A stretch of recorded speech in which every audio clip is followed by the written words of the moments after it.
రైతులు, కష్టజీవులు, కర్మవీరులు అందరూ అన్ని వేళలా ఆనందంగా ఉండాలని నిరంతరం ప్రయత్నం చేస్తున్న గౌరవనీయులైన ముఖ్యమంత్రి రేవంత్ రెడ్డి గారు ఏం చేశారు? మనం ఇక్కడ చప్పట్లు కొడితే అక్కడ సార్కి వినిపిస్తుంది. ఇంకా ఔర్ జోర్ సే ఔర్ ప్యార్ సే ఆనరబుల్ సీఎం గారికి స్థానిక సభాధ్యక్షులు, స్థానిక ఎమ్మెల్యే గౌరవనీయ భూపతి రెడ్డి గారు స్వాగతం పలికారు. ఆనరబుల్ సీఎం గారు, గౌరవనీయులైన మంత్రివర్యులు, గౌరవనీయులైన సలహాదారులు, గౌరవనీయులైన పెద్దలు, గౌరవనీయులైన ఎమ్మెల్సీ మహేష్ కుమార్ గౌడ్ గారు, ఇంకా ఎందరో పెద్దలు పాల్గొంటున్న ఈ ప్రజా సంక్షేమ కార్యక్రమాల్లో ప్రధానమైంది సీఎం గారు నిన్ననే చెప్పిండ్రు, బాసర్ నుంచి భద్రాచలం దాకా అన్ని గుళ్ళకి సరస్వతీదేవి, నరసింహస్వామి, ఆంజనేయ స్వామి, రామచంద్రస్వామి, మరి గోదావరి పుష్కరాల్లోపు అన్ని ఆలయాలు కూడా ఎలా ప్రజలకి సౌకర్యంగా మలుస్తుందో ప్రజాప్రభుత్వం చెప్పారు. అదిగో గట్టిగా చప్పట్లు కొట్టండి. అది మన పిల్లలకి, తల్లులకి, చెల్లెలకి అందరికీ ఆనంద సందర్భం. ఒకటి కాదు, రెండు కాదు, 700 కోట్ల రూపాయల విలువైన విద్యా కార్యక్రమాలకు ఈరోజు శంకుస్థాపన చేశారు. షెడ్యూల్డ్ కులాల బాలికలు తెలంగాణ విశ్వవిద్యాలయం ముఖ్యమంత్రి గారి సంకల్పం, వారి కలల పంట, వారి focused program young India integrated residential school. Young India integrated residential school అంటే సమీకృత గురుకుల విద్యాలయాల సంస్థలో రేపు పిల్లలందరూ చేరి రైజింగ్ తెలంగాణ 2047కి ఈ తెలంగాణ యొక్క వైభవాన్ని ప్రపంచానికి పంచాలి అనే ఆనరబుల్ సీఎం గారి సంకల్పం. మరి young India integrated residential schools, అలాగే తెలంగాణ విశ్వవిద్యాలయం, ముఖ్యంగా సీఎం గారి ప్రాధాన్యత కార్యక్రమంలో స్పోర్ట్స్ స్కిల్ యూనివర్సిటీ గురించి కూడా మీకు తెలుసు. నైపుణ్యాలను అభివృద్ధిపరిచే స్కిల్, అలాగే క్రీడా ప్రాంగణాలు, క్రీడా విశ్వవిద్యాలయాలు కూడా వారికి ఎంతో ఇష్టం. అందుకనే ఇండోర్ స్టేడియము, అలాగే కళలకు నెలవైన ఆడిటోరియం అన్నీ శంకుస్థాపన చేసిన పండుగలో పాల్గొన్న ఆనరబుల్ సీఎం గారు కొద్దిసేపట్లోనే మీ అందరితో ఆత్మీయంగా ముచ్చటించేందుకు వేదికపైకి వస్తారు. Honourable CM, tribal students boys hostel building, tribal girls hostel building, అలాగే ఈఎంఆర్ఓస్, ఇంకా young India integrated residential schools foundation, Telangana university Dichpally, Telangana university girls hostel, అలాగే ఇండోర్ స్టేడియం, ఇంకా విశ్వవిద్యాలయానికి సంబంధించిన అనేక భవనాలు, వ్యవసాయ కళాశాల, మన వ్యవసాయ కళాశాల వైస్ ఛాన్సలర్ ప్రొఫెసర్ జానయ్య గారు ఇచ్చారు. వైస్ ఛాన్సలర్ వారు దగ్గరుండి వ్యవసాయ కళాశాల, వ్యవసాయం అంటే రైతుల కోసం, రైతుల వల్ల, రైతులచే నడిచేది. రైతు ఆనందంగా ఉంటేనే రాజ్యం ఆనందంగా ఉంటుంది కనుక మరి ల్యాబ్ టు ల్యాండ్ అనే మాట మనం విన్నాం. వ్యవసాయ పరిశోధన రంగంలో ఏ చిన్న పరిశోధన జరిగినా అది ఆ పరిశోధన ఫలితాలు రైతులకు అందుతాయి.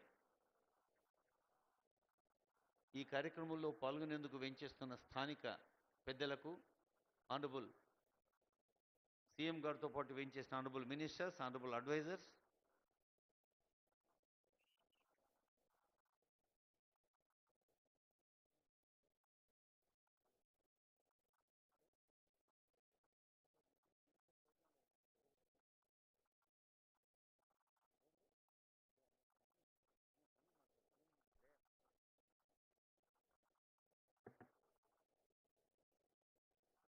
గౌరవనీయులైన ప్రజా ప్రతినిధులతో పాటు సీనియర్ అధికారులు కూడా ఎప్పుడూ కోరుకునేది ఒకటే, సామాన్య ప్రజలు అన్ని వేళలా ఆనందంగా ఉండాలని.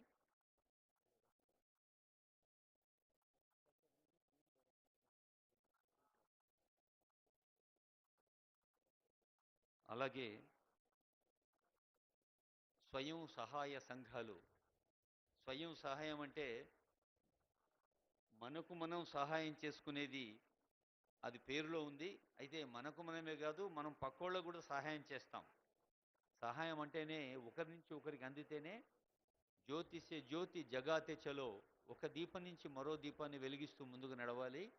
అలాంటి వెలుగులు పర్యాప్తం చేయాలి అనే సంకల్పంతో ప్రజాపాలన ప్రగతి బాట ఈరోజు ఈ బర్దీపూర్లో ఇన్ని వేల మంది సమక్షంలో మీ ఆశీస్సులు అందుకోవటానికి వేంచేసి ఉన్నారు మన ప్రజాపాలన ప్రభుత్వ నేత ఆనరబుల్ సీఎం గారు.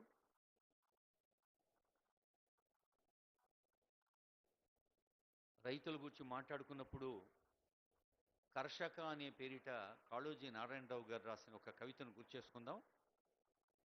నర్తకుని నాట్యాలు, గాయకుని గానాలు, వాదితుని వాద్యాలు, శిల్పకుని శిల్పాలు, చిత్రకుని చిత్రాలు, అంగనల అందాలు, కందర్పు కయ్యాలు, కవిరాజు కావ్యాలు, కర్షక నీ కర్రు కదలినన్నాళ్లే. ప్రజాకవి కాళోజీ రైతుకి ఎంత ప్రాధాన్యం ఇచ్చాడో మరి నిజంగా హలం ముందు కలం మోకరిల్లుతుంది ఎప్పుడైనా.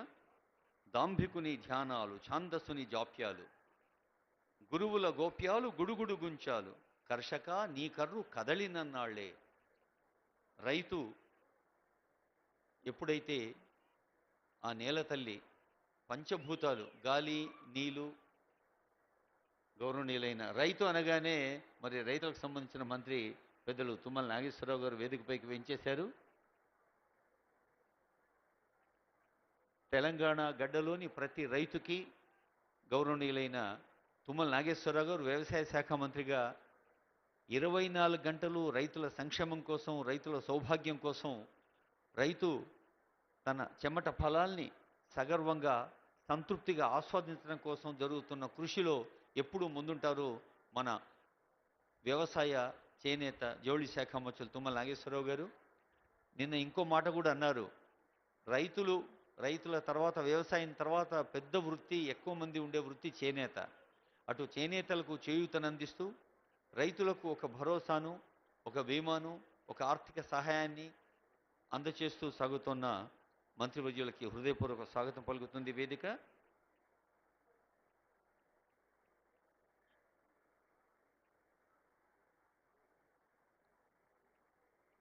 ఇందాకే అనుకున్నాం, పరస్పరం సహకారంతోనే ముందుకు సాగాలి. సమాజం అంటేనే ఒక మనిషి మరో మనిషితో కరచాలనం కాదు, హృదయచాలనం కలిపి నడవాలి, ఎద కలిపి నడవాలి. ఎద మెదడుల కలయికతో మనిషి మనీషిగా మారాలి. ప్రతి మనిషిలో మంచి ఆలోచన, మంచి ఆచరణ, తాను బాగుంటూ పక్కవాళ్ళు బాగుండాలనే కాంక్ష ప్రధానమైంది. చెలిమియే కలిమిగా కలియుండుటను, చెలిమి మహిమను కొంత చెప్పెదను వినుము అంటూ గౌరవనీయులైన ప్రజాకవి కాళోజీ రాసిన వాక్యాన్ని గుర్తు చేసుకుందాం. వయస్సుతో పని లేదు, వరసు తోడను లేదు, కలిమిలేములు రెండు కలిసి సయ్యాటాడు, పండితుడు పామురుని పలికించి మాటాడు. అలా కులాలు, మతాలు, వర్ణాలు, వర్గాలు, వాళ్ళు మేధావుల, అమాయకుల అన్నిటికీ అతీతంగా ముందు మనిషి మనిషిగా ఎదగాలి, మనిషి మనీషిగా మానవత్వాన్ని పంచాలి అని యావత్ ప్రపంచం కోరుకుంటుంది. మీ అందరికీ తెలుసు, ముఖ్యంగా మీ అందరి పిల్లలు, మీ తమ్ముళ్ళు, మీ చెల్లెళ్ళు ఇప్పుడు ఈ సాఫ్ట్వేర్ అనేది ఆర్టిఫిషియల్ ఇంటెలిజెన్స్గా మారిన ఈ రోజుల్లో